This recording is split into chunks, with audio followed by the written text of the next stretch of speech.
अब हम बात कर लेते हैं अर्थमेटिक ऑपरेटर्स की, क्योंकि भाई फंक्शन लग रहा है, फॉर्मूला लग रहा है, तो अर्थमेटिक ऑपरेटर तो आएगा ही।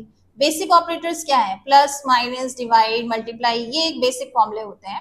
तो चलिए इसमें ही बात कर लेते हैं कि ये फॉर्मूले किस तरीके से लगते हैं एक्सेल में। सबसे पहला है एडिशन ऑपरेटर। एडिशन के लिए हमने एक सिंबल पढ़ा है, प्लस का सिंबल जो हम यूज करते हैं। तो आप प्लस लगा के भी वैल्यू को क्या कर सकते हो, प्लस कर सकते हो। बस इसमें क्या करना है, इक्वल टू लगाना है, सेल को सेलेक्ट करना है और आप प्लस कर सकते हो।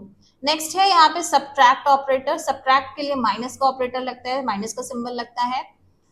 नेक्स्ट है मल्टीप्लीकेशन का सिंबल। मल्टीप्लीकेशन के लिए आप स्टार का सिंबल लगा सकते हैं। और एक है लास्ट है डिवीजन, मतलब डिवाइड करने का, डिवीजन के लिए स्लैश का सिंबल होता है। लेकिन अब बात आती है कि भाई यहाँ पे तो हमने सम का फॉर्मूला पढ़ा है, तो हम प्लस का फॉर्मूला क्यों लगाएं? तो ये कंफ्यूजन भी मैं आपको दूर करती हूँ कि यहाँ पे आप देखिए, जब हम यहाँ पे प्रैक्टिकली करते हैं कि अगर आपको मान लीजिए यही नंबर है और इसको आपको प्लस करना है। अब आपको अगर प्लस करना है तो आप क्या करोगे, इक्वल टू, फिर ये सेल का रेफरेंस दिया, फिर प्लस लगाया, फिर ये दिया रेफरेंस, फिर ये प्लस लगाया। तो आप कितने लेंदी सेल के रेफरेंस को देते जाओगे, कब तक प्लस करोगे? तो हम यहाँ पे डायरेक्ट प्लस ना करके क्या लगाते हैं, फॉर्मूला लगाते हैं। अब फॉर्मूला कब लगता है, ध्यान दीजिएगा, जब आपके पास सेल का रेफरेंस बहुत ज्यादा हो, तब हम क्या लगाते हैं, फॉर्मूला लगाते हैं। अब यहाँ पे एक्सेल में तो सेल का रेफरेंस ही होगा, इसीलिए बहुत सारे फॉर्मूले हैं, तो इसीलिए सम का भी फॉर्मूला है यहाँ पे। आप अगर छोटी वैल्यू है, 2 सेल है, 3 सेल है, 2 नंबर को प्लस करना है, तो आप प्लस का सिंबल भी यूज कर सकते हो।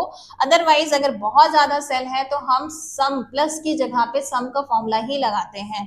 तो ये देखिए यहाँ पे मैंने क्या लगाया, सम का फॉर्मूला। सम का फॉर्मूला लगाने के बाद क्या करना है, सेल का रेफरेंस देना है, मतलब जहां तक आपको वैल्यू को प्लस कराना है। अब देखिए सेल के रेफरेंस को भी समझ लेते हैं कि सेल का रेफरेंस स्टार्ट हुआ है J41 से J49, मतलब J41 से J49 के अंदर जितनी भी वैल्यू होंगी वो सब क्या होंगी, प्लस हो जाएंगी। ठीक है, तो ये हो गया सम। अब हम नेक्स्ट बात करते हैं प्रोडक्ट की, मतलब मल्टीप्लीकेशन की। तो यहाँ पे मैंने प्रोडक्ट इसलिए बोला है क्योंकि इसका फॉर्मूला ही प्रोडक्ट होता है।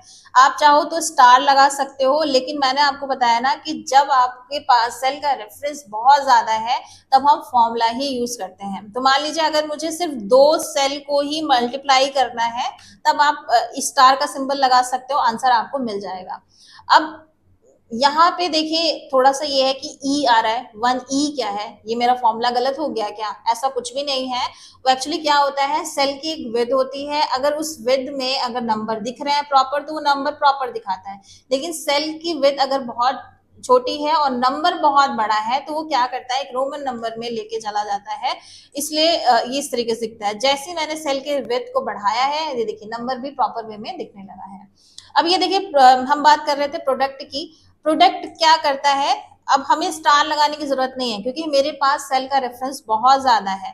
तो हम क्या लगाएंगे, प्रोडक्ट का फॉर्मूला लगाएंगे। ठीक है, जैसे ही आप प्रोडक्ट का फॉर्मूला लगाते हो, इक्वल्स, टैब प्रेस कर दीजिएगा, मैं बार बार कह रही हूँ टीएबी, टैब प्रेस कर दीजिएगा सिस्टम से, फॉर्मूला लिखने की नीड नहीं है। वो क्या करेगा, ऑटोमेटिक फॉर्मूला ऑन करेगा। फॉर्मूला ऑन करने के बाद ये देखिए यहाँ पे क्या पूछ रहा है, नंबर 1, नंबर 2, नंबर 3, मतलब आपको क्या करना है, सेल का रेफरेंस देना है, या फिर आप नंबर को भी प्रोवाइड करा सकते हो। अब एक एक नंबर क्यों देना, बेटर है कि आप सेल का रेफरेंस दे दीजिए। जैसे ही आप सेल का रेफरेंस देंगे वो आंसर कर देगा। नेक्स्ट फॉर्मूला है माइनस का, मतलब हमें सब्ट्रैक्ट करना है यहाँ पे। तो अब देखिए सब्ट्रैक्ट कितने नंबर में होता है, जरा सोचिए, आप खुद ही बताइए। सब्ट्रैक्ट और डिवीजन दो एक ऐसे फॉर्मूले हैं जो सिर्फ और सिर्फ 2 नंबर के बीच में ही होता है। तो अब अगर 2 नंबर के बीच में ही है तो उसके लिए फॉर्मूला बनाने की क्यों जरूरत है भाई, हम डायरेक्टली क्या लगा सकते हैं, सिंबल लगा सकते हैं। इसलिए मैंने आपको बताया था कि जब सेल के रेफरेंस बहुत ज्यादा होता है तभी हम फॉर्मूला लिखते हैं। अदरवाइज ऐसे भी कुछ चीजें हैं जो आप सिर्फ 2 सेल के बीच में ही कर सकते हो या फिर 2 नंबर के बीच में कर सकते हो, तो एक्सेल ने उसका फॉर्मूला बनाने की जरूरत नहीं समझी है। आप डायरेक्टली क्या कर सकते हो, उसका सिंबल यूज कर सकते हो। अब जैसे सब्ट्रैक्ट है तो सब्ट्रैक्ट में क्या करना है, डायरेक्टली आप सिर्फ सेल का रेफरेंस दे दीजिए, माइनस लगाइए और फिर दूसरे सेल का रेफरेंस दे सकते हो और एंटर कर दीजिए, आपको आंसर मिल जाएगा। देखिए यहाँ पे 0 इसलिए आया क्योंकि 2 नंबर सेम थे इसलिए। सिमिलर लाइक अगर डिवाइड करना है मुझे यहाँ पे, तो डिवाइड भी 2 नंबर में ही होता है। जैसे इक्वल्स टू मैंने लिख दिया, बहुत बड़े नंबर लिख दिया और स्लैश का सिंबल लगाया और फिर सेकंड नंबर दिया और एंटर किया, तो ये क्या कर रहे हैं, आपको आंसर भी यहाँ पे डिवाइड का आंसर भी कर रहा है। तो आई होप ये अर्थमेटिक ऑपरेटर आपको समझ में आ गया होगा कि कब हमें फॉर्मूला लगाना है और कब नहीं लगाना है।